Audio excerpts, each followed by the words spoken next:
a la clase de hoy, dada las condiciones del tiempo, decidí que se pueda hacer virtual por hoy, tomando en cuenta que es verdad, la clase termina tarde y hoy hay dificultades de transporte para la mayoría. Bien, nosotros estábamos avanzando la teoría de Emilio Durkheim. Hemos hablado en la anterior clase sobre los hechos sociales y sobre las características de los hechos sociales. Hemos puesto algunos ejemplos. Yo les decía que un ejemplo clarísimo de hechos sociales es la moda. Cumple con la definición que hace Durkheim de hecho social como la manera de pensar, sentir, actuar de la mayoría de las personas en una sociedad. Pero además cumple con sus características, porque Durkheim dice los hechos sociales son visibles, son externos, visibles a los ojos de las personas. Los hechos sociales son coercitivos, y poníamos el ejemplo de que la moda sí es coercitiva en la sociedad. Hablamos luego de que los hechos sociales no son definitivos, que es la tercera característica que Durkheim señala. Y efectivamente, en el ejemplo de la moda no es para siempre, precisamente va cambiando a través del tiempo, tal como Durkheim nos dice que sucede con los hechos sociales. Y efectivamente la moda es como si pasara desapercibida, pero en realidad es porque adopta una forma natural, es porque cuando se impone, la mayoría comienza a vestir de esa manera que deja de llamar la atención y da la impresión que siempre hemos vestido así, se vuelve un hecho natural. Conforme pasa el tiempo y se van imponiendo nuevas modas, la gente comienza a visualizar esa nueva forma de vestir, va tomando esos nuevos modelos hasta que la mayoría los acepta y así se impone. Durkheim dice la moda es un ejemplo perfecto de hechos sociales con sus características.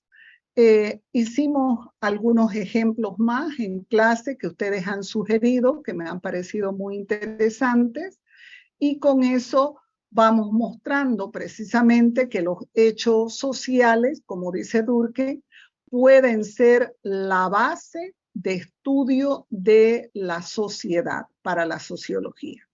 Es decir, la sociología puede tomar como punto de partida para estudiar la sociedad los hechos sociales, por todo lo que dijimos antes.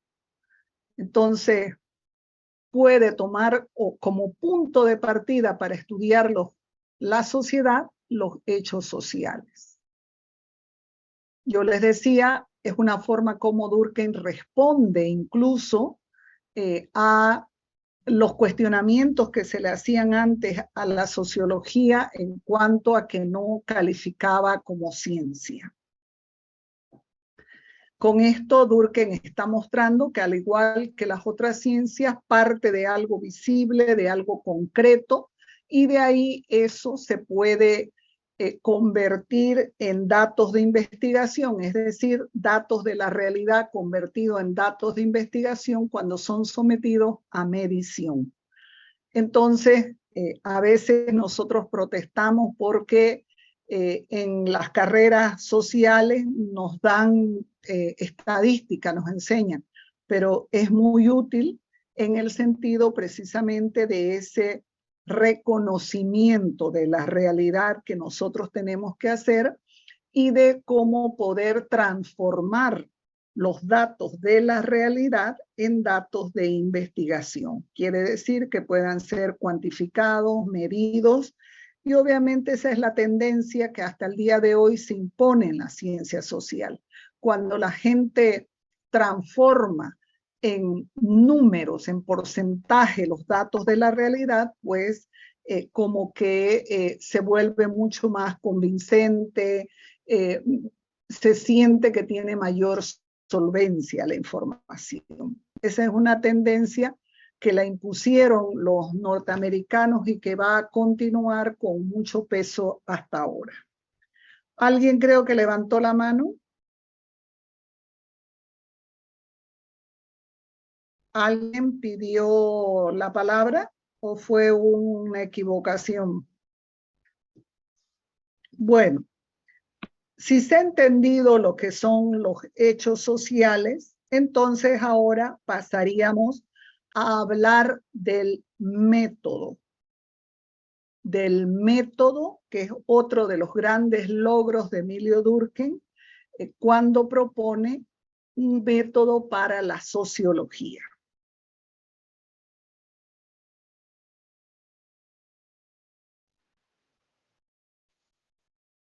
El otro día yo decía, sistematiza la teoría, eso es uno de sus grandes méritos, le da mayor peso, mayor coherencia.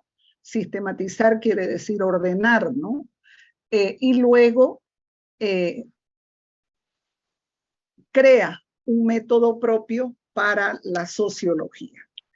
Entonces, cuando hablamos de método, Durkheim propone el método comparativo. Durkheim propone el método comparativo.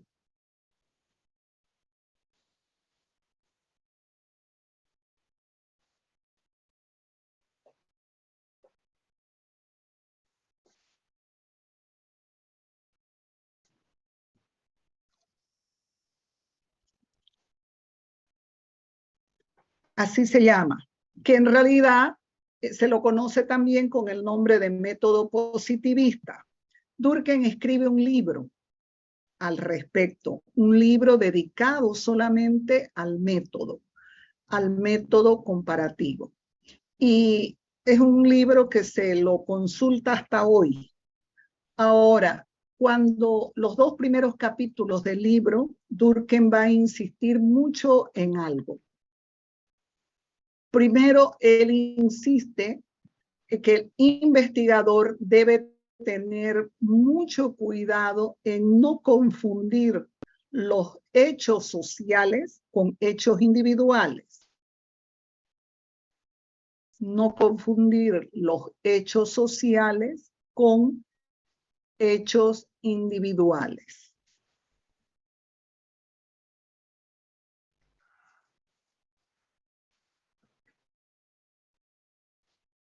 No te vas a echar. No.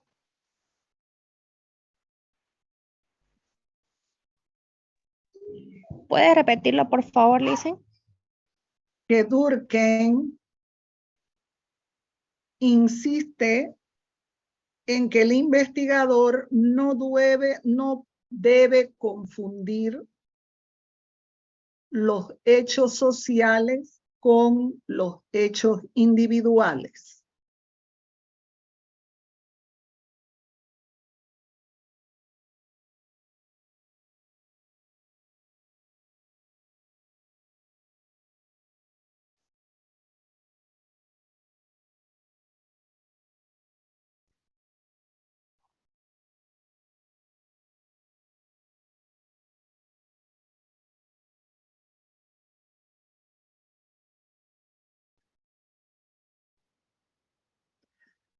A ver, ustedes recuerdan que hemos hecho la definición en la anterior clase de lo que son los hechos sociales. No lo escriban, solamente escuchen.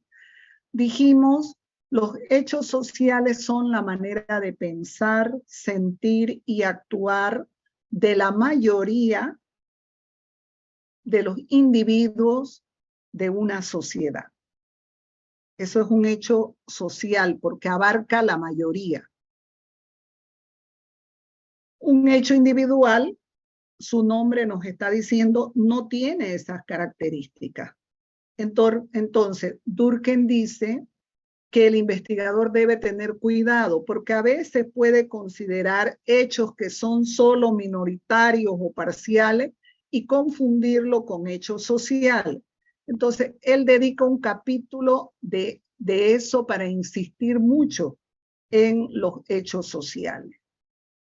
Y otro capítulo donde él habla mucho de la objetividad del investigador. Objetividad.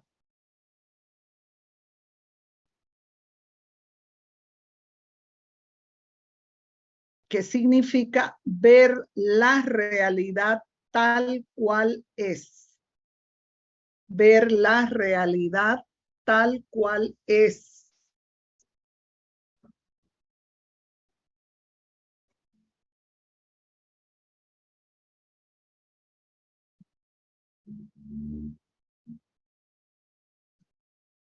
Y no verla como uno quiere que sea.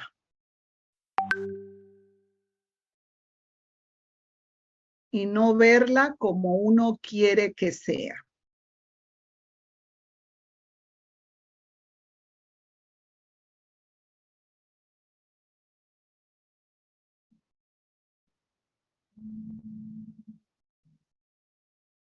¿Por qué Durkheim insiste en eso?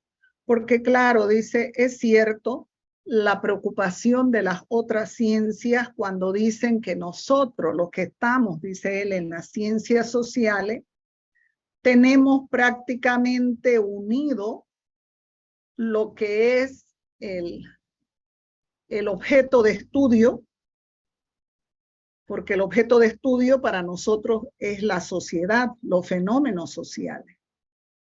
Y tenemos unido al investigador, el objeto de estudio, porque resulta que el investigador forma parte de esa realidad que investiga. Entonces, muchas veces, dice, nos cuesta poner un límite, separar para ver, dice, la realidad tal cual es, no como el investigador quiere que sea. Es la gran tentación, el hilo que divide esto es muy delgado, dice, muy fino. Entonces, la idea es que en este caso, el sociólogo que estudia la sociedad, mire la sociedad como algo externo, como algo que está fuera de él.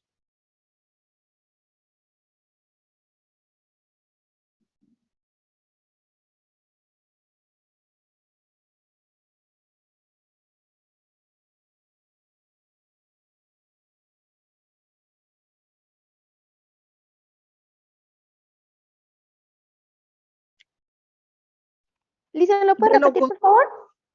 Ya, que el investigador mire la realidad como algo externo, como algo ajeno a él.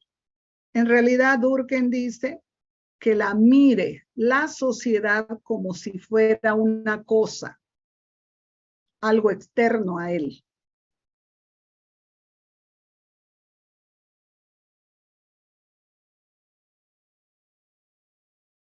Para que no intervengan sus sentimientos y emociones en la observación de la realidad, porque ahí es donde la deforma, dice. Cuando él permite que sus emociones, sus afectos, sus sentimientos intervengan. Ahí es donde pierde la objetividad, dice.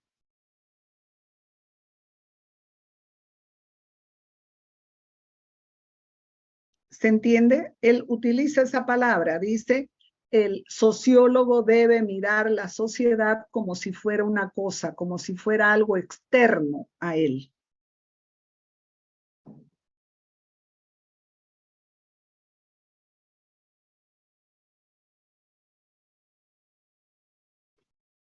Para así evitar que intervengan sus emociones, afectos, sentimientos.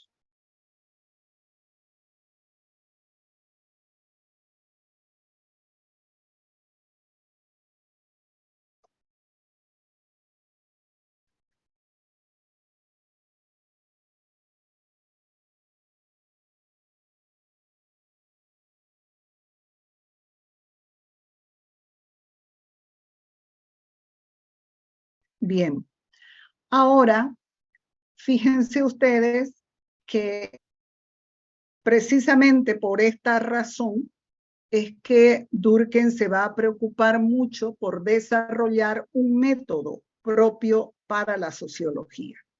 Ya les dije, él propone el método comparativo como método para la sociología.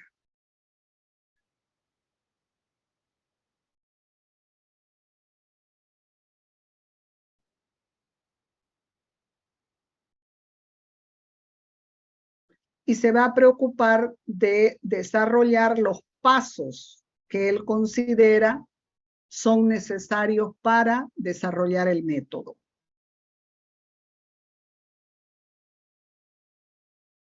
Él a través de esto busca consolidar la sociología como ciencia.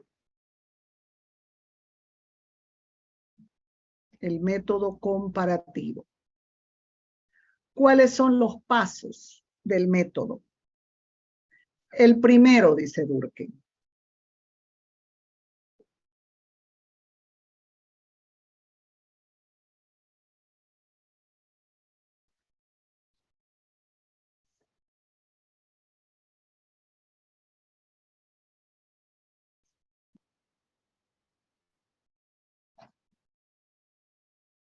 El primero, dice Durkheim. Observar cuáles son los hechos sociales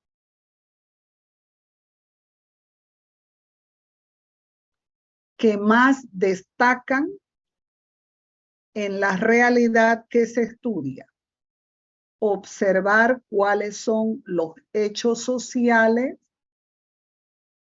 que se destacan en la realidad en estudio.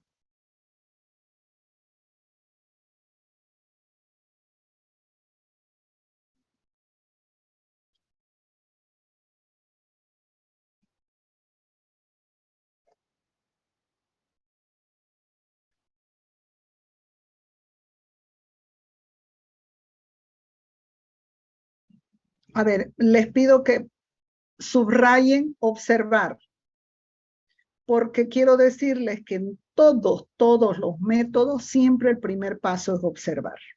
Eso no varía, porque ya les he dicho, el hombre es el que va a plantear nuevos conocimientos.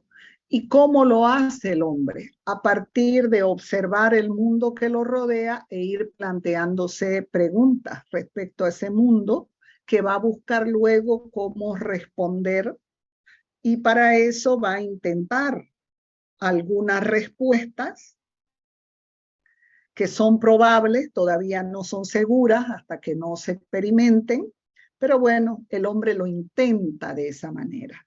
Entonces, esas posibles respuestas nosotros las conocemos como teoría, y las teorías están luego para confrontarlas con la realidad a través del método y ver si se cumplen o no se cumplen.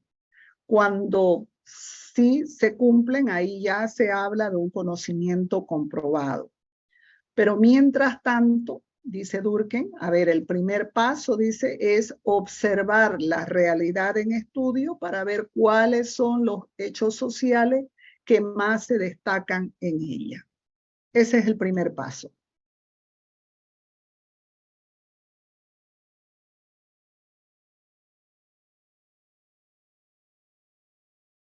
Segundo,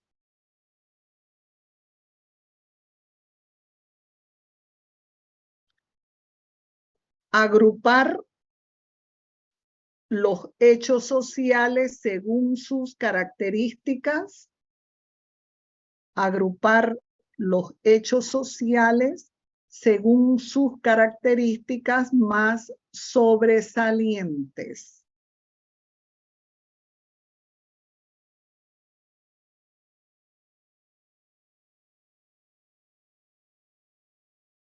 Vamos a entender que cada realidad va a tener sus propias respuestas y sus propias características, ¿verdad? Pero él dice agrupar los hechos sociales según sus características más sobresalientes. A ver, imaginémonos, yo,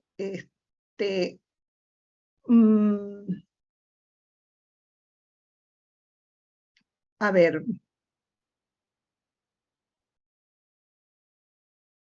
imaginémonos que el viernes 30, que es el cabildo por el censo, resulta que se decide hacer un referéndum para consultarle a la población en Santa Cruz si está de acuerdo con el censo, porque va a ser una herramienta que se puede mostrar, que se puede medir y con la que se le puede decir al gobierno, esta es la cantidad de gente o este es el porcentaje en Santa Cruz que sí está de acuerdo con el censo y estos los que no están de acuerdo, por ejemplo.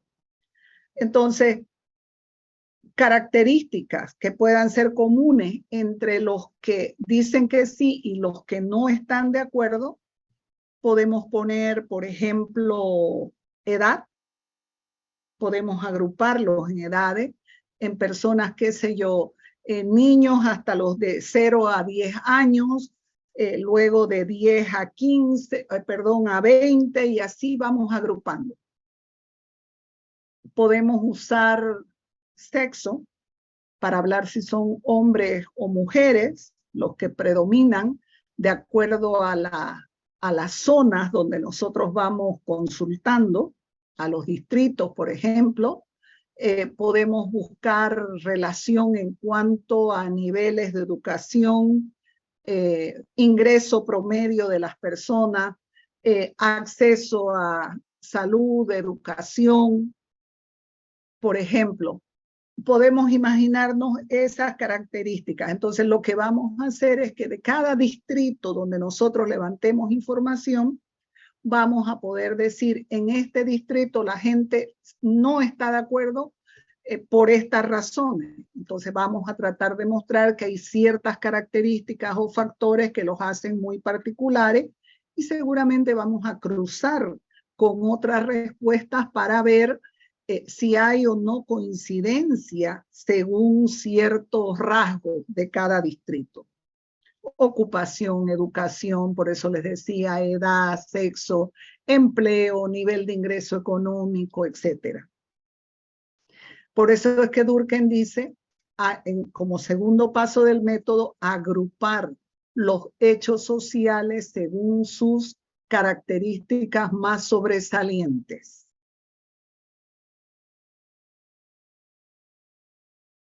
Tercer paso.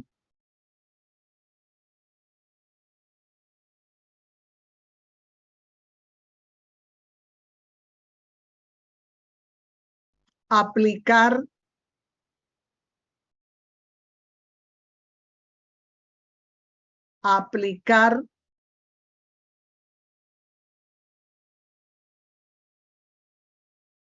toda la teoría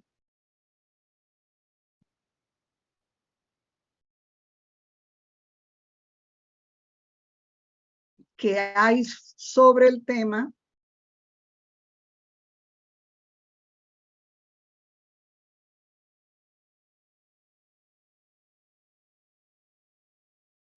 para la interpretación de los hechos sociales.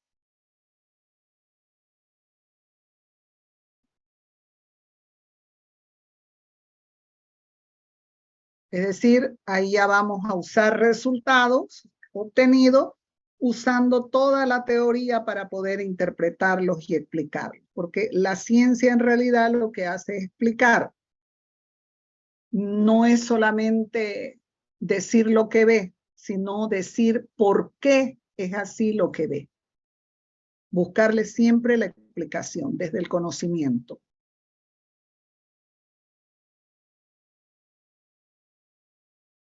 Paso 4. Comparar. De ahí viene el nombre. Comparar. Licenciada, disculpe, ¿puede repetir el paso 3, por favor? Ya. Aplicar toda la teoría existente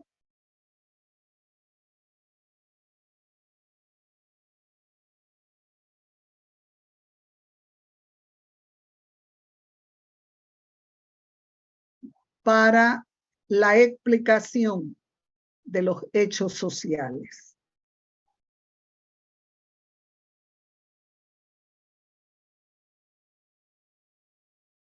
Fíjense, por ejemplo, que yo puedo aplicar y decir tales rasgos de la cultura son los que hacen que las personas se comporten así, reaccionen así, en fin, los puedo encasillar de acuerdo a la cultura dominante en el lugar, por ejemplo, que estoy estudiando. A partir de la cultura puedo encontrar muchas explicaciones o relaciones.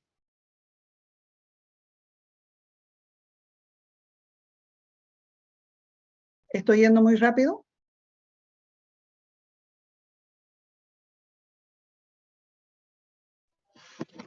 ¿Lo podría volver a repetir, por favor? Ya.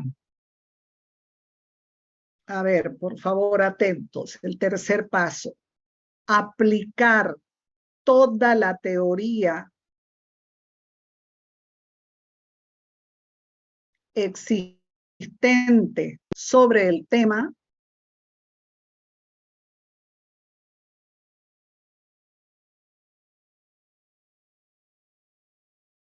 para explicar los hechos sociales identificados. Para explicar los hechos sociales identificados. Quiere decir en el estudio, ¿no? Eso ya se sobreentiende.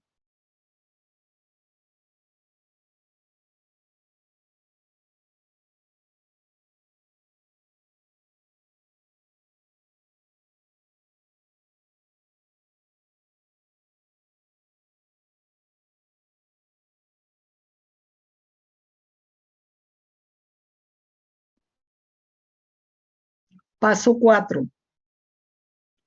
Comparar los resultados obtenidos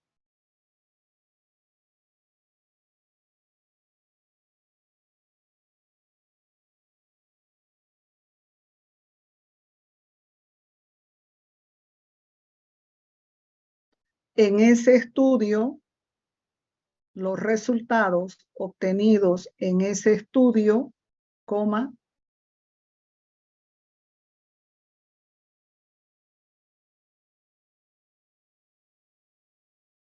con resultados de otros estudios, con resultados de otros estudios.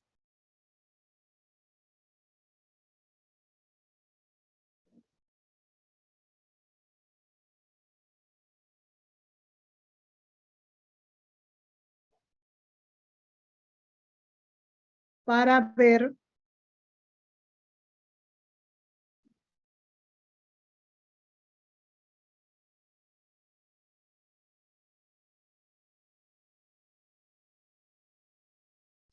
si se repiten, para ver si se repiten de la misma manera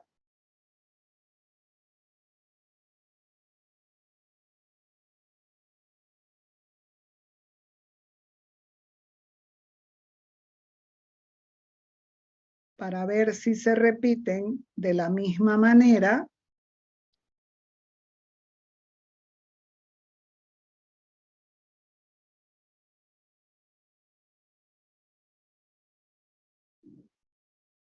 y así poder establecer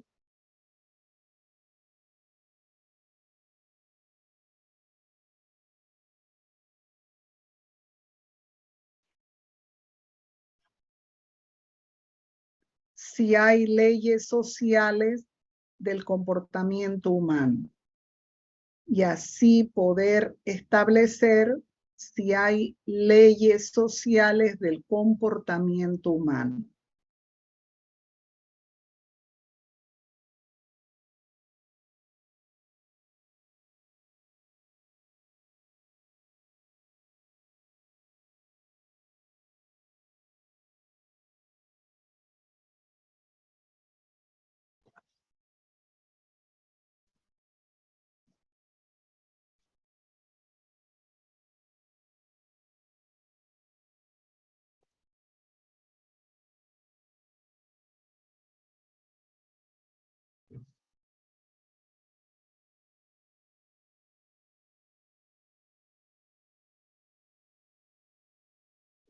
Fíjense, punto, ¿no? ¿Anotaron? Sí, Lisa. Ya, gracias, Soledad. A ver, fíjense aquí. Aquí vamos a subrayar la palabra comparar. De ahí viene precisamente el nombre del método que nos está proponiendo Durkheim. Y nos está diciendo comparar los resultados de nuestro estudio con resultados de otros estudios para ver si es posible, dice, encontrar leyes sociales del comportamiento humano. Ustedes saben que en las ciencias exactas, por ejemplo, existen leyes. La matemática tiene leyes. La física tiene leyes. Fíjense que el gran cuestionamiento que se le había hecho a las ciencias sociales era precisamente que nosotros, al no tener un método preciso y al trabajar con el comportamiento humano, no podíamos jamás medir los resultados y menos podíamos hablar de leyes. Durkheim, a través de su propuesta del método comparativo, nos está diciendo sí. Si nosotros comparamos resultados entre diferentes estudios, podemos encontrar que tal vez hay hechos sociales que son leyes. Es decir, que es una ley, algo que se repite siempre si es que lo sometemos a las mismas condiciones de prueba. Entonces, una ley es algo que siempre se cumple, como en matemática 2 más 2 es 4. Entonces, fíjense que Durkheim dice poder establecer leyes sociales, es decir, que el comportamiento de las personas se repita indiferente del lugar o de la sociedad que exista en el mundo. Esa es la propuesta de Durkheim cuando habla de método comparativo. Él por eso busca a través del método comparativo consolidarla a la sociología como ciencia.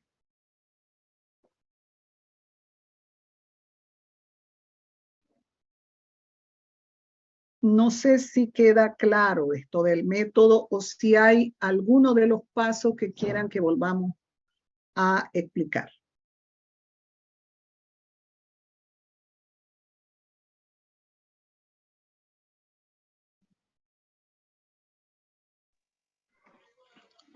Listen, en una parte dejé inconcluso la cuarta etapa, en donde decía para ver si se repiten de la misma manera y así poder establecer, en ahí me quedé. Leyes sociales del Ya. comportamiento humano. Leyes sociales del comportamiento humano.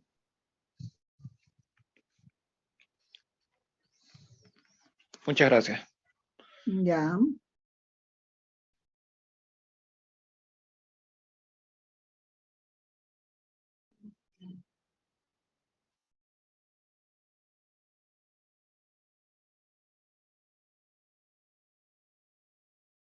¿Alguna otra duda?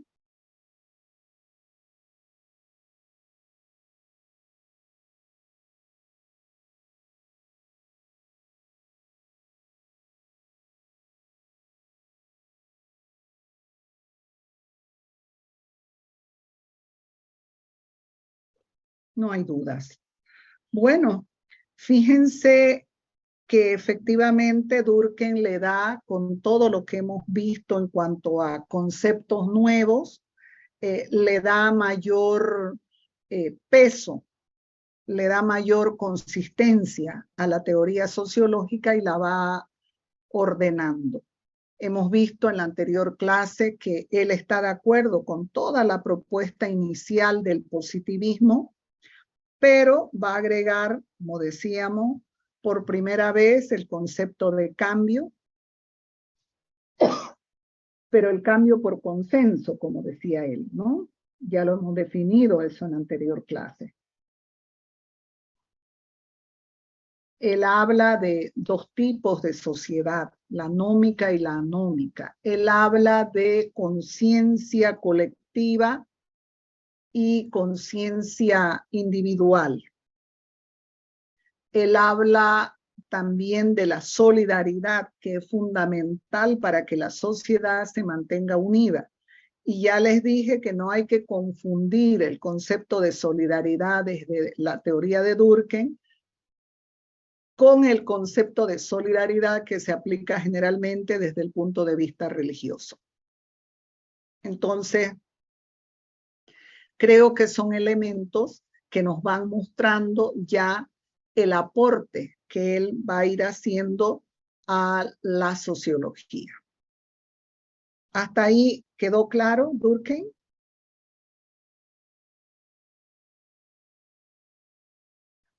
Por mi parte, sí, licenciada. Ya. Ahora, fíjense que el gran aporte de Durkheim es su teoría de los hechos sociales y su propuesta de estudiar la sociedad desde los hechos sociales. Y ya vimos la razón, ¿no? Porque él dice los hechos sociales son visibles, porque se ven a través del comportamiento de las personas. Las personas reflejan cómo piensan a través de cómo se comportan, cómo se relacionan con los demás. Ahí es donde los hechos sociales se vuelven visibles, es decir, observando el comportamiento se puede deducir el pensamiento de las personas. Esa es la propuesta de Durkheim, ¿no? Nos está diciendo, a ver, hagamos el proceso al revés. Si queremos saber cómo piensan, observemos cómo actúan, porque vamos a entender como la teoría positivista lo planteó desde el inicio, con Augusto Comte antes, de que el hombre cuando actúa en su conducta está mostrando cómo piensa, que nuestro comportamiento no es casual, sino es el reflejo de nuestro pensamiento. Por eso es que ellos le dan tanta importancia a la educación. Entonces aquí Durkheim nos está diciendo sí, pero para saber cómo piensan, podemos observar cómo actúan. Y a partir de ahí vamos a deducir cómo piensan.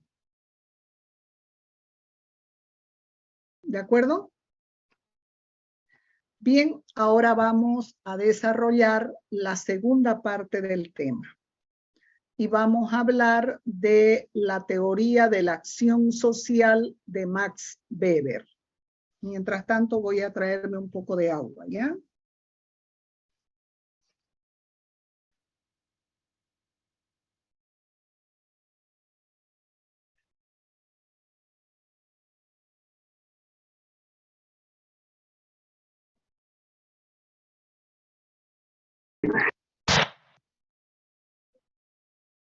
Sí, se acuerda para que me diga.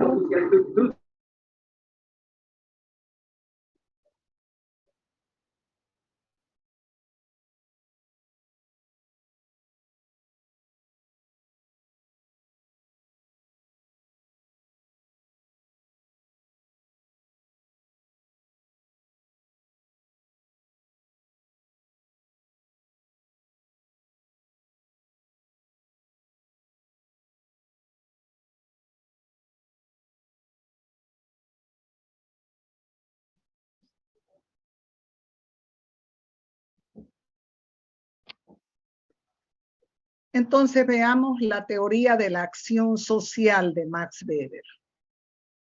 Weber es otro sociólogo de origen alemán, también pensador del siglo XX, que hace aportes muy significativos a la sociología, sobre todo a través de la escuela norteamericana. Él es un reconocido autor de la escuela norteamericana. Él va a trabajar, va a estudiar mucho la sociedad norteamericana, pero sobre todo él va a entrar en el campo de las relaciones políticas, en el campo de lo que es el estudio del Estado, de la burocracia, aspectos que no habían sido plenamente explicados por los anteriores teóricos. Ahora él va a tener también otro logro, su aporte, que es el hecho de que él va a hacer notar la importancia de la cultura en una sociedad. Para poder, decía él, entender cómo es que el hombre piensa y actúa, hay que hacerlo conociendo la cultura en la que esos hombres se han educado. Y es a través de la cultura, decía él, que vamos a encontrar las respuestas. Entonces, vamos a empezar primero diciendo que Max Weber está de acuerdo con la teoría positivista y la teoría de Durkheim.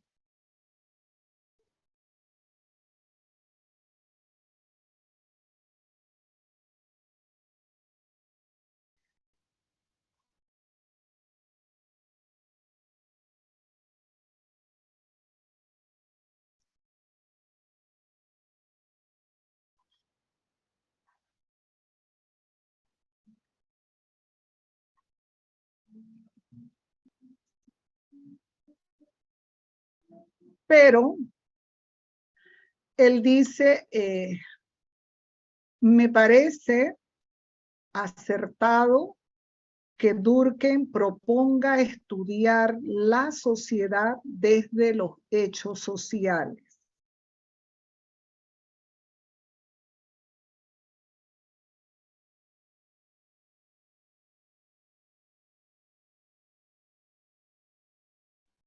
¿Pero qué dice? Que Durkheim proponga estudiar la sociedad desde los hechos sociales.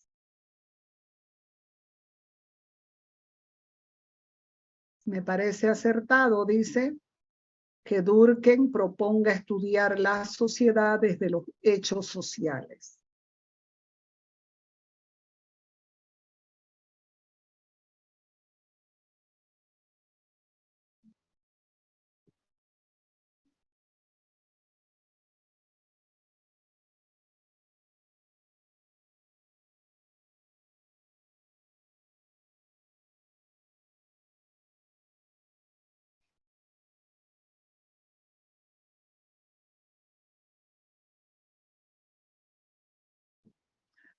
Pero, dice, lo que no estoy de acuerdo con él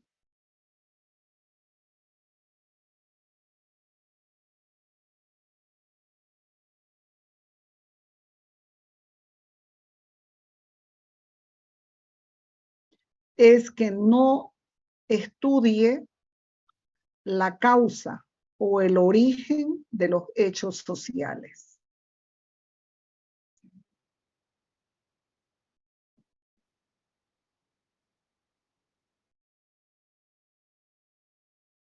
Es decir, él le critica que Durkheim hubiera propuesto a la sociología estudiar la sociedad de los hechos sociales. De ahí en adelante, dice, pero no se preocupa por estudiar los antecedentes, la causa, el origen de los hechos sociales.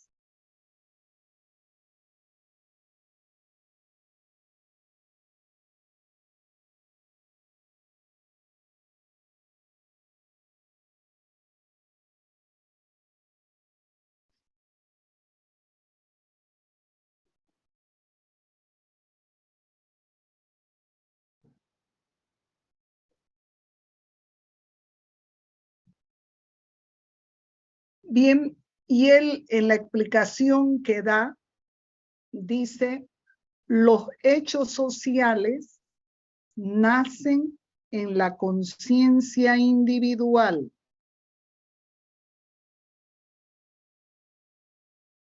Los hechos sociales nacen en la conciencia individual. Porque claro, dice, ¿no? Cada individuo piensa y actúa de determinada manera.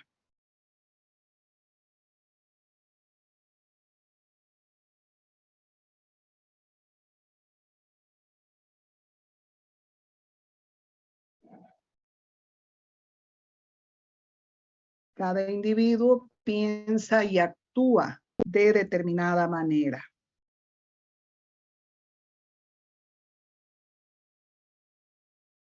Por tanto, dice, inicialmente los hechos sociales están en el campo de estudio de la psicología.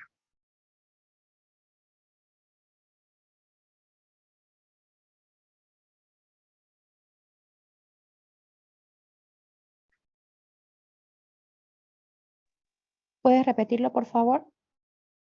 Los hechos, por tanto, dice, los hechos sociales están en el campo de estudio de la psicología. Ahí nacen, dice, en la conciencia individual. Y son objeto de estudio de la psicología, dice.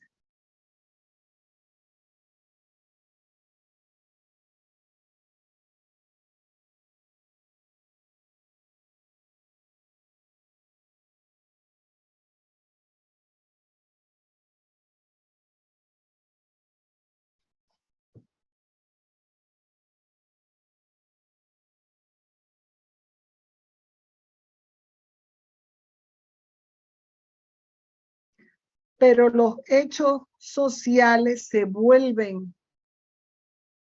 perdón, pero los hechos individuales se vuelven sociales, pero los hechos individuales se vuelven sociales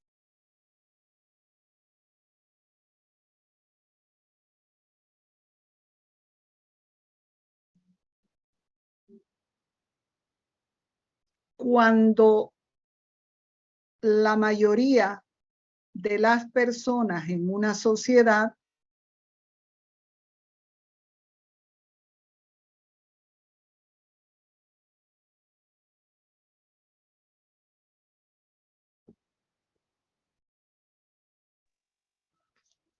¿Podría volver a repetir, Listen, por favor? ¿desde dónde, niña?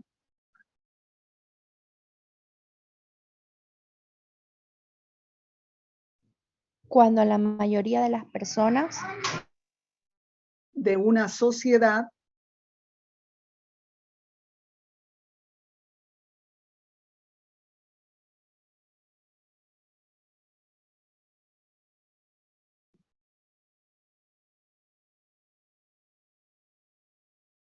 piensa, siente y actúa, piensa, siente y actúa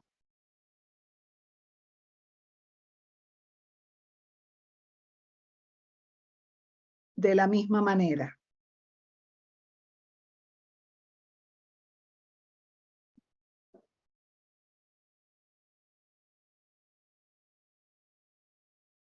Piensa, siente y actúa de la misma manera. Punto.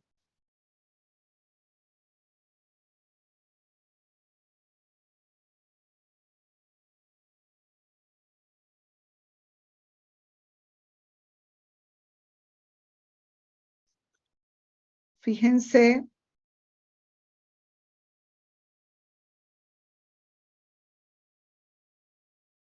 que nos está diciendo claramente que un hecho social que nace en la conciencia individual se vuelve social, deja de ser individual y se vuelve social cuando la mayoría de las personas de una sociedad piensa, siente y actúa de la misma manera. Porque ya es compartido por la mayoría, entonces se vuelve social. Y obviamente ahí se vuelve objeto de estudio de la sociología.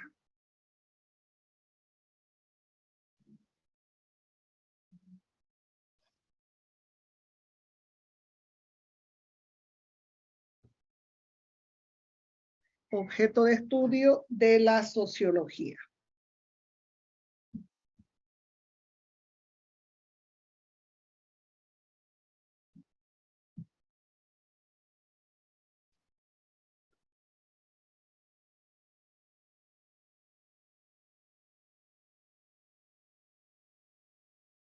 Claro, y uno dice, a ver, ¿cómo es que puede suceder que se vuelva un hecho social si nace en la conciencia de cada persona? Bueno, la explicación que Max Weber dice, la respuesta está en la cultura de cada sociedad. La respuesta está en la cultura de cada sociedad.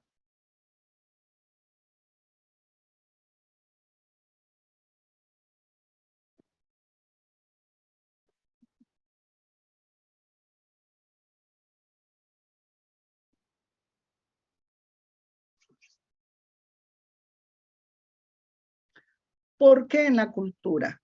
Porque dice, en realidad, las personas en una sociedad, desde niños, recibimos toda una transmisión de contenidos culturales, fundamentalmente en la familia. Las personas, dice, en una sociedad, si ustedes quieren, desde niños, recibimos una serie de, o se nos transmiten contenidos culturales, sobre todo en la familia.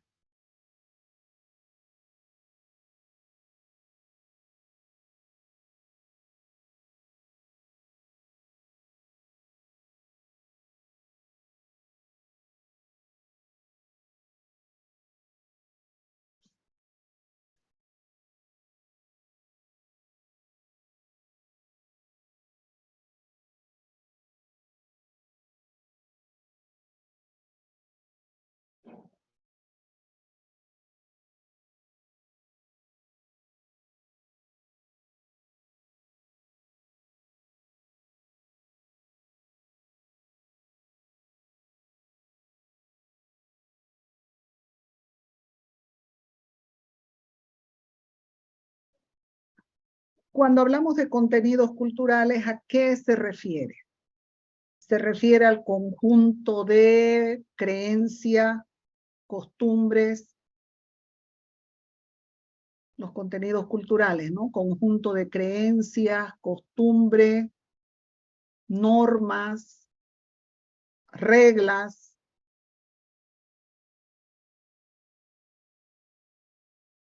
valores, significados, símbolos, etcétera.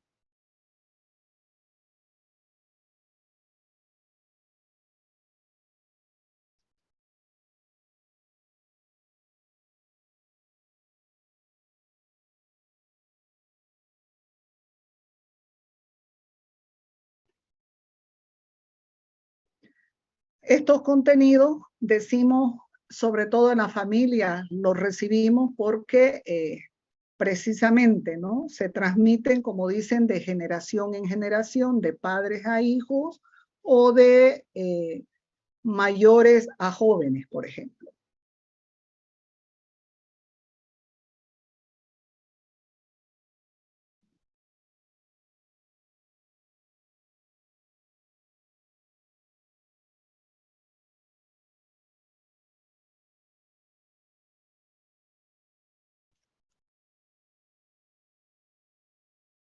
Se entiende, ¿no? Que estamos hablando de la cultura. Se nos va educando, dice, a todos con determinados contenidos culturales. Entonces, las personas con eso, bajo la teoría positivista, formamos nuestras ideas, nuestro pensamiento.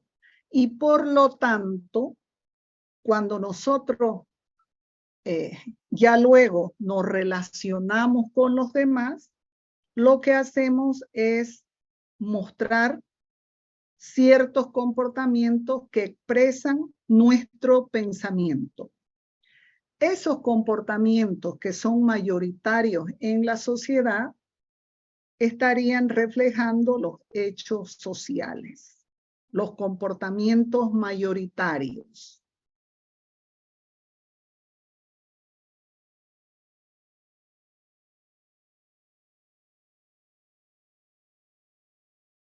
Es verdad que desde niño, como decía, se nos educa con ciertas normas, reglas, valores, creencias, costumbres, todo eso, que nos van marcando y nos van prácticamente señalando cuál es el camino que nosotros debemos seguir con esa recomendación que siempre nos hacen los padres, ¿no? Yo quiero que vos aprendas para que luego no te toque pasar por lo que yo viví de repente, ¿no?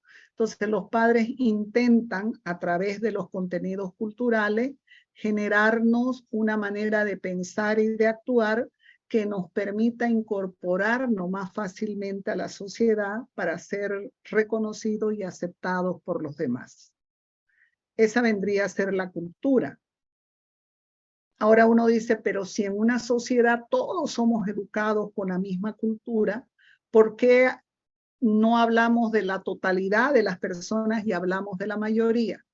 Porque ahí Max Weber, al igual que Durkheim, dice que jamás podríamos hablar de la totalidad de las personas porque no somos máquinas para pensar y actuar todos de la misma manera. Y que, claro, dice, en la experiencia de vida de cada uno, habrán aspectos de la cultura, creencias, costumbres, reglas, valores, significados, etcétera, que tengan mayor efecto, mayor peso en nuestra vida que otros contenidos culturales. Y reconociéndole al hombre su inteligencia, su capacidad de razonar y de decidir en qué creer, obviamente dicen, no podemos esperar que como si fueran máquina todo se los programara bajo cierta sintonía como para que todos piensen y actúen igual. Eso no es posible, dice. Entonces, en una sociedad, para que una cultura se imponga, basta con que la mayoría la acepte y lo muestre así. Weber reconoce que hay lo que él le llama subcultura o culturas menores en una sociedad que conviven con la cultura dominante. Cuando hablamos de subculturas, estamos hablando de personas, grupos de personas que son menos numerosos, pero que ellos tienen una manera de pensar, de sentir, de actuar diferente. Sin embargo, ellos dicen, eso en sociología no tiene mayor significado, porque desde el momento en que es una minoría, es como que eso se mimetiza, pasa desapercibido prácticamente.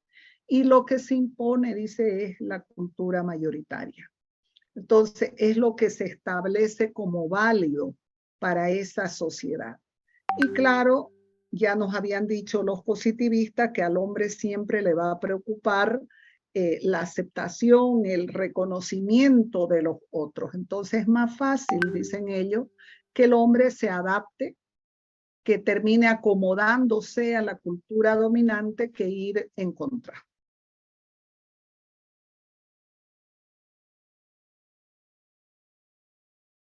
Hasta ahí. ¿Se ha entendido?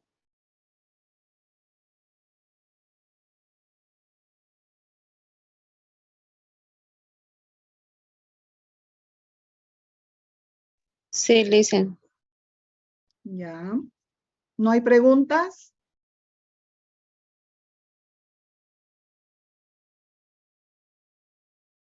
Bueno.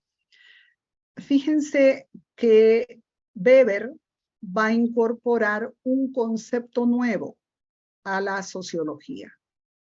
Él ya no va a hablar de hecho social, sino de acción social.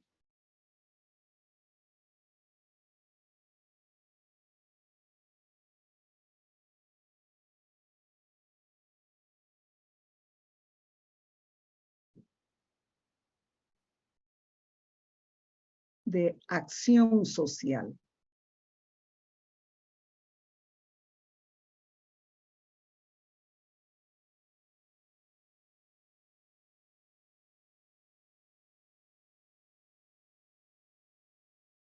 Y él dice que la acción social es cuando la mayoría de las personas en una sociedad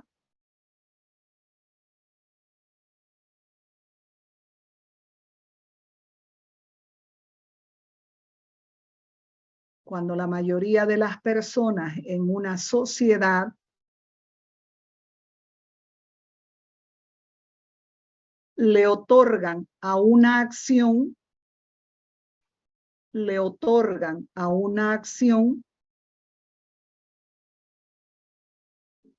el mismo significado.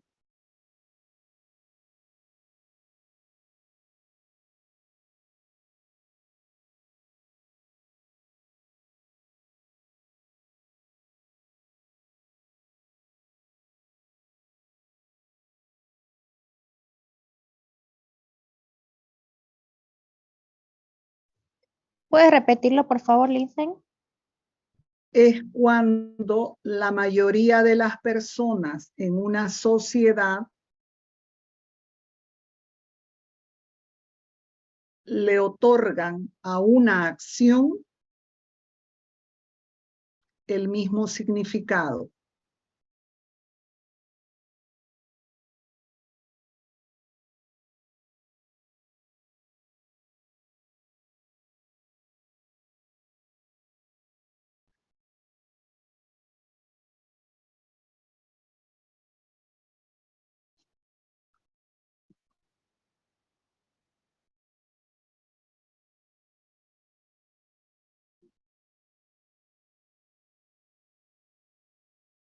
A ver, ¿cómo puede ser posible? A ver, que entendamos eso. Bueno, primero vale la pena aclarar que Durkheim dice sí es posible que las personas le otorguen una acción el mismo significado porque en realidad han sido educados con los mismos contenidos culturales.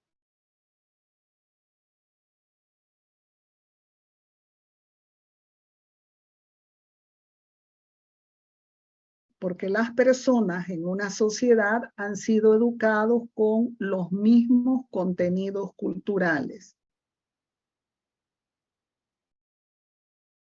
Quiere decir que nosotros somos capaces, por eso, de entender, de interpretar una acción de la misma manera, porque hemos sido educados con determinadas creencias, costumbres, significados, y por lo tanto somos capaces de observar el comportamiento de los otros y otorgarle un significado, sin necesidad de que las personas vamos por la vida explicándole a los demás cada cosa que hacemos, sino simplemente nosotros actuamos también suponiendo que los demás interpretan y entienden nuestra acción.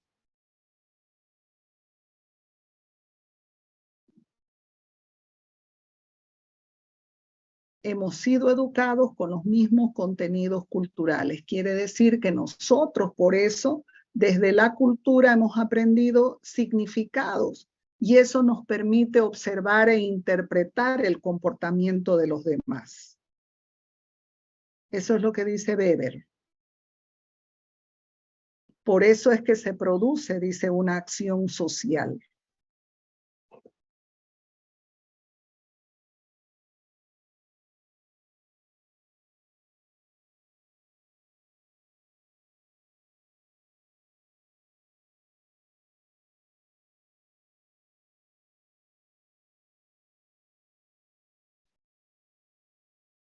Ahora, Weber dice que toda acción, fíjense,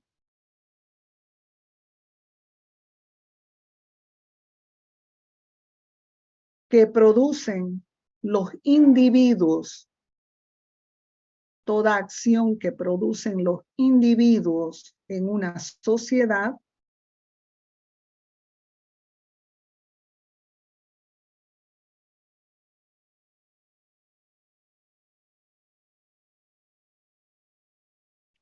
está dirigida siempre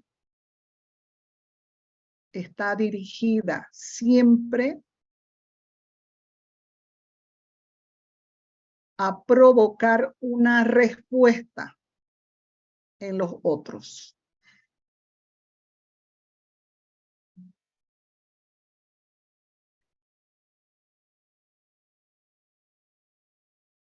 O sea, una interpretación de la acción.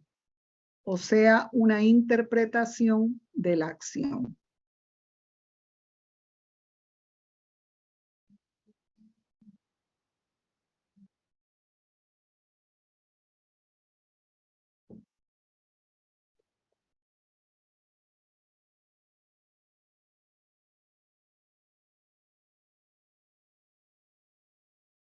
O sea que para Weber, la conducta del individuo siempre conlleva una intención.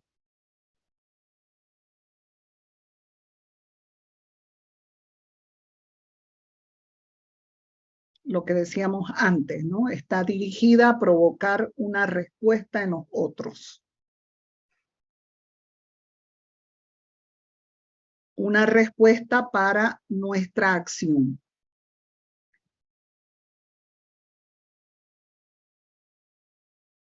O sea que para él todas las conductas contienen una intención, buscan provocar una respuesta en los otros, una respuesta que signifique otorgarle un significado, una interpretación a esa acción.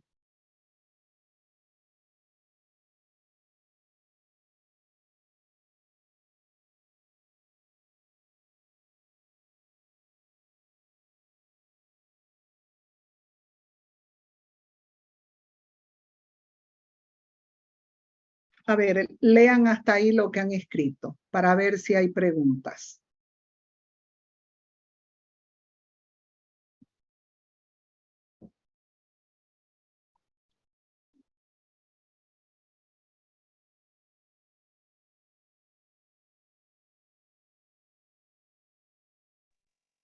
Disculpe, Listen, me quedé en, o sea que para Weber la conducta del individuo, ¿qué continúa después? Siempre contiene una intención.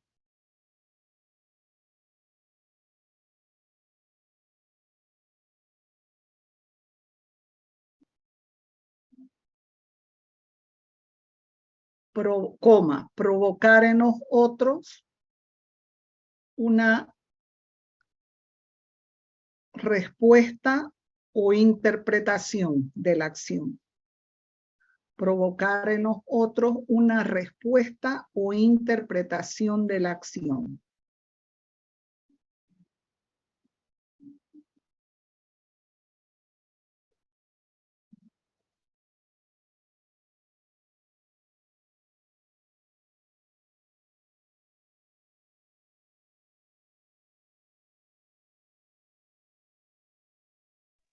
Gracias, Listen.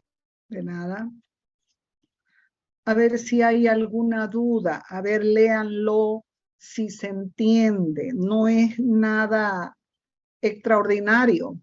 Él nos está definiendo que una acción, dice, es social cuando es compartida en su significado por la mayoría de las personas en una sociedad. Y que siempre una acción está dirigida, es intencionada, está dirigida a provocar en los otros una respuesta, dice.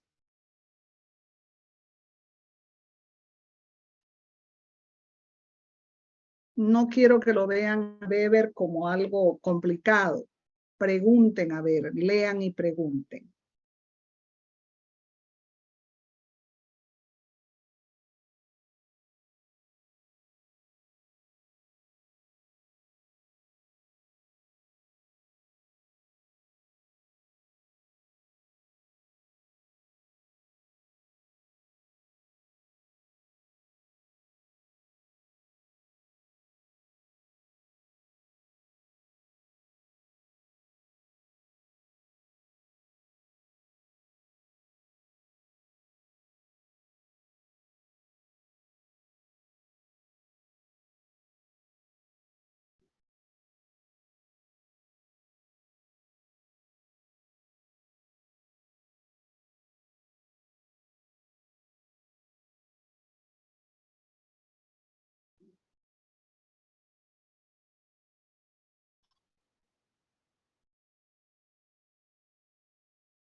¿No hay consultas?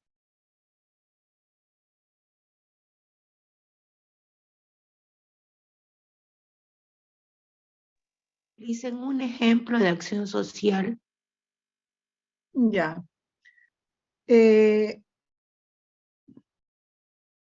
Fíjense, donde lo podemos notar clarísimo son en las normas morales. Las normas morales, ¿no es verdad? Nosotros las vamos aprendiendo a través de la cultura que se nos transmite y aprendemos un significado. Y nosotros cuando observamos el comportamiento de los demás, ya tenemos un modelo, una representación en nuestra mente. Entonces nosotros, porque lo hemos aprendido así en la cultura, nosotros esperamos que eso se cumpla. Por ejemplo, el rol de la madre en la sociedad. Todos, ¿no es verdad?, reconocemos a la madre abnegada, la madre protectora, dedicada a cuidar, a proteger a sus hijos, su salud, etc. Esa madre que no ahorra esfuerzo para cuidar a sus hijos. Esa es la idea, esa es la representación que culturalmente nos hemos formado, ¿verdad? Cuando una mamá no cumple con esa idea que tenemos nosotros en la sociedad, inmediatamente la cuestionamos y la censuramos bastante fuerte. A veces, qué sé yo, cuando alguien abandona a un bebé recién nacido, uno se estremece y dice, pero ¿cómo una madre va a abandonar a su hijo si hasta un animal protege a su cría? Porque claro, está rompiendo con el contenido, con la representación, con la idea que nosotros hemos aprendido de la mamá protectora, cariñosa, abnegada, etc. Entonces, fíjense que a ese rol nosotros le hemos otorgado un significado que compartimos la mayoría. En otras culturas puede ser que el rol de la mamá no sea tan protector como en nuestra sociedad. Qué sé yo, la madre europea que considera que tener hijos es una responsabilidad muy fuerte, muy difícil, y que primero decide disfrutar de su vida, de su trabajo, de todo, y que recién después de los 30 o 35 años está pensando en tener su primer hijo. Y que tiene un hijo y para la mayoría es suficiente. Tener dos ya es mucho. Nosotros, en cambio, no es verdad, tenemos en nuestra sociedad madres muy jovencitas y además todavía aquí existe la idea, aunque ya obviamente con la educación ha ido cambiando sobre todo en ustedes los jóvenes, pero la idea de que uno puede tener tantos hijos como Dios le mande. Porque bueno, esa era la cultura que se transmitía antes. Ahora ya entendemos que es complejo, que es difícil, que las mujeres también tenemos que trabajar, que se nos complica bastante la vida, que nos cambia la vida totalmente desde que somos madres. Entonces, fíjense que esos significados que nosotros vamos recibiendo y aprendiendo, son significados que la mayoría comparte en la sociedad. No sé si me dejo entender con ese ejemplo. Sí, Lisen. O sea, un ejemplo también podría ser cuando les asignamos los colores a los niños, rosado, celeste, y los juguetes, camioncitos, muñequitas. Exactamente, exactamente. Nosotros estamos reproduciendo en ellos la idea que a nosotros nos enseñaron. Aunque hoy día, no es verdad, nosotros estamos aprendiendo todos creo, a desarrollar ya un pensamiento diferente porque estamos abriendo mayor tolerancia en el tema, por ejemplo, de la sexualidad. Pero efectivamente los encasillamos, ¿no? Y hay papás que son obsesivos y que se quieren morir, se espantan, se asustan cuando ven que, por ejemplo, su hijo agarra una muñeca. Así tienen fobia de eso, ¿no es verdad? O cuando vemos una niña que, bueno, se crió con su hermano y su hermano varón tiene los juguetes en la casa y la niña comparte los juegos con el hermano. Generalmente los hermanos menores andan tras de los hermanos mayores y es lógico que va a tener curiosidad y le va a gustar más jugar porque comparte de esa manera con los hermanos. Con nadie juega muñeca. Entonces le van a dar una muñeca y no le va a interesar, pero sí le va a interesar el camión con el que juega su hermano, porque eso lo ve, tiene el modelo ahí del hermano. Entonces, fíjense que nosotros vamos creando significados para todos en nuestra sociedad. Entonces, lo que Weber dice es que cuando nosotros nos relacionamos con los otros, no vamos y le explicamos y le decimos, miren, yo estoy haciendo esto por esta razón. No, nosotros damos por supuesto que los otros, al observar nuestro comportamiento, lo entienden, le otorgan el mismo significado. Hoy estamos luchando y estamos cada día más espantados con los casos de feminicidio. Esa violencia contra la mujer, que antes en realidad también ha existido y con más fuerza, solamente que no eran visibles, porque no se denunciaba, porque la cultura le había transmitido a todos que la fuerza física del hombre se podía imponer sobre la mujer, que se la veía como un ser más débil. Entonces, y además porque se había educado con la idea de que el hombre es el jefe del hogar. Fíjense que se ha justificado por muchos años eso. Y las mamás transmitimos muchísimas veces ese contenido cultural. Hoy estamos asustados con los resultados, porque desde que existe la ley y ya la mujer denuncia, de pronto nos damos cuenta que son muchísimos los casos de violencia contra la mujer. Y entonces ahora estamos preocupados y decimos, bueno, esto tiene que cambiar. Y nos damos cuenta que solo puede cambiar a través de la educación. No hablo de la educación solo en la escuela o en el colegio o en la universidad. Hablo de la educación desde la cultura, desde la familia, donde se nos enseñe el valor al respeto a los demás, ¿no es verdad?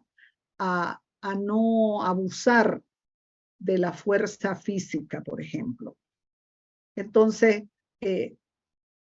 nos damos cuenta que es un tema que está ahí anclado en nuestra cultura y que no es fácil hacerlo desaparecer, porque todavía el varón se siente en supremacía con respecto a la mujer.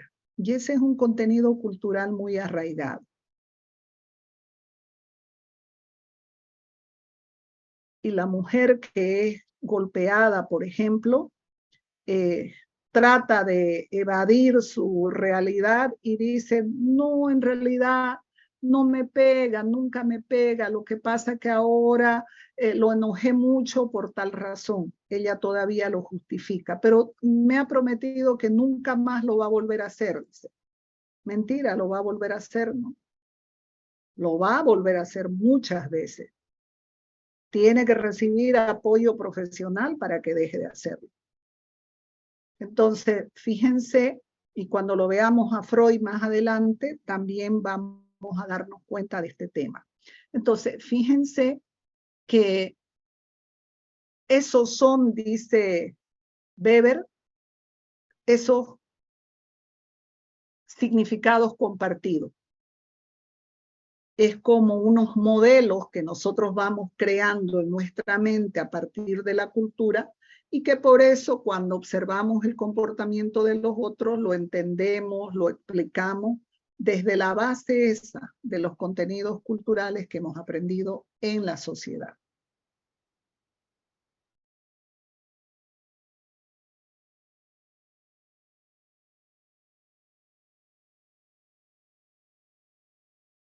¿Se entendió mejor, Weber, con los ejemplos? Sí, listen. Sí, Ahora, bien, Weber dice algo y hay que tomarlo muy en cuenta. Él dice, cuando se estudia la acción social, solo se puede explicarla en el marco de la cultura de esa sociedad. Solo se puede explicar en el marco de la cultura de esa sociedad.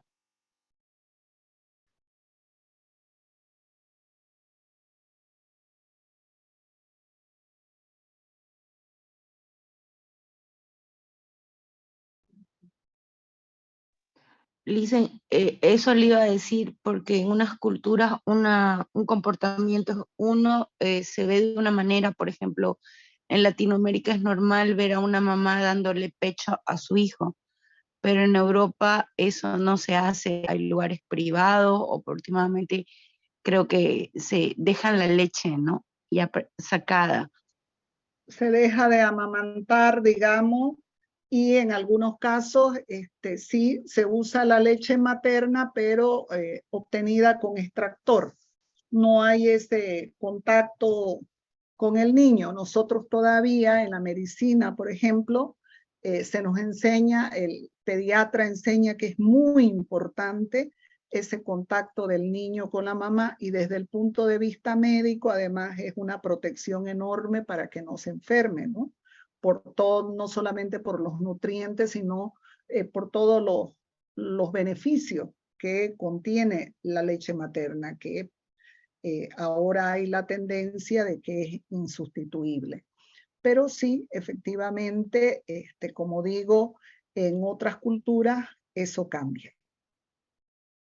No es el concepto de la mamá que está ahí, ¿no? Nosotros tenemos el concepto de la mamá sobreprotectora, la mamá gallina, que estamos ahí cuidando y encima de nuestros hijos. Y fíjense que no es algo que le pongamos límite. Nosotros nos sentimos con esa obligación para toda la vida. Nuestros hijos pueden ser mayores, pero igual sentimos que es nuestra obligación cuidarlos, protegerlos. En otras sociedades, vámonos a la norteamericana, los hijos están esperando cumplir los 18 años para salir de la tutela de los padres, y los padres están esperando que los hijos cumplan los 18 años para que ya cada uno se busque la vida. Y se va perdiendo ese concepto de relación familiar tan cercana, diría yo, tan intensa, que, por ejemplo, desarrollamos en nuestras culturas, ¿no? La mayoría, las latinas. Entonces, fíjense que en el caso de los Estados Unidos, cuando hubo la caída de las Torres Gemelas, yo creo que hubo un sacudón muy fuerte para los norteamericanos, porque la mayoría acostumbra a reunirse para Acción de Gracias y para Navidad. Son dos fechas en las que generalmente los hijos vuelven a la casa de los padres, pero después el resto del tiempo están lejos, cada uno en su vida, etc. Hay una disgregación de la familia. Nosotros no.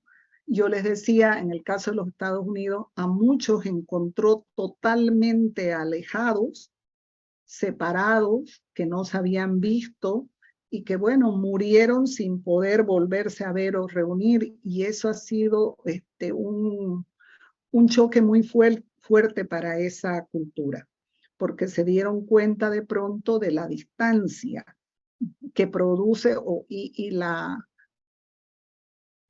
diríamos, la desconexión entre los miembros de la familia. Y nosotros, por ejemplo, tenemos el concepto de que la familia es lo más importante en nuestra vida. Y con la familia contamos en las buenas y en las malas, ¿verdad? Entonces, nos sentimos con ese vínculo muy fuerte. Leí por ahí que ustedes se enteraron que yo estoy con un hermano en terapia intensiva. La verdad que me ha sacudido mucho. Es menor que mí, no esperaba yo que le ocurra un accidente cerebrovascular y bueno, por un alza de presión súbita. Y no se imaginan cómo me ha impactado verlo todo, porque él está consciente y él siente una impotencia muy grande, la preocupación por la familia, lo angustia eso a él, y bueno, está con la mitad del cuerpo todo paralizado, ¿no? Desde el ojo hasta el pie. Entonces, esas cosas a uno lo afectan mucho porque, claro, uno nunca está preparado para eso y efectivamente uno sufre bastante por la familia. Entonces, porque hemos sido educados de esa manera. Ese es el concepto cultural que se nos ha transmitido, que estamos para ayudarnos, para protegernos, para estar unidos, aunque en niños nos agarremos de los cabellos, nos peleemos, pero a la hora de la verdad prevalece ese vínculo familiar, ¿no es verdad? Entonces, fíjense cómo esta idea, Weber dice, solo puede ser entendida, el significado, ¿no?, que se le da a cada acción, solo puede ser explicada o entendida en el marco de esa cultura. Porque la cultura internamente hace que nosotros nos reconozcamos como miembros de una sociedad. Y a su vez, o sea, la cultura es un elemento cohesionador, dice Weber, en la sociedad. Cohesionador con H, ¿no? De cohesión, con H y con S. De unidad, nos une. Porque nos reconocemos, nos identificamos entre nosotros. Y a su vez, también la cultura nos diferencia de otros, de otras sociedades, que pueden tener culturas de repente parecidas en muchas cosas, pero nunca iguales. Entonces, también la cultura permite diferenciarnos de individuos de otras sociedades con otras culturas. Entonces él dice, no puede juzgarse o explicarse un comportamiento si no es en el marco de su propia cultura, porque como alguien decía, en otra sociedad puede ocurrir lo mismo, pero con otro significado.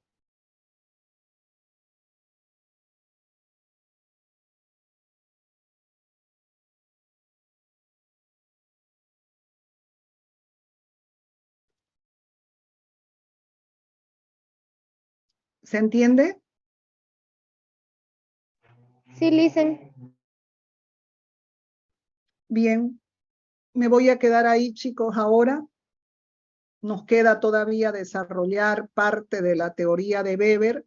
Lo que estamos viendo es hasta ahora la idea que él tiene de ese concepto que introduce, que es la acción social. Y donde nos está diciendo que ninguna de nuestras conductas es neutral, sino siempre está dirigida a los otros, está dirigida a provocar una respuesta en los demás. Y claro, ahí vamos a encontrar que la respuesta puede ser afirmativa, pero también podemos encontrar respuestas que no coincidan con la intención de nuestra acción. Lo ideal es que sí coincida, ¿no? Porque ahí es donde nos sentimos fortalecidos, nos sentimos aceptados, y eso nos hace sentir bien, dice Weber. Mañana tenemos el examen a las 6 de la tarde. Nos encontramos allá, por favor, a las 6 en punto. Yo voy a estar en consejo universitario, que justo lo han citado para mañana jueves, pero como voy a estar ahí en el salón, en el Mahatma Gandhi de Humanidades, entonces yo me voy a salir a las 6 menos cuarto y me voy al aula. Ya digo, me voy a salir porque nunca termina antes de las 8 el consejo. Entonces ya yo me voy al aula para el examen. ¿De acuerdo? Les pido por favor que estén puntuales para que yo los pueda ordenar y pueda comenzar así el examen con todos. Valeria, te escuchamos. Listen, quería preguntarle cómo va a ser el método del examen. Escrito, Ah, ya. es Gracias. escrito. ¿Ya?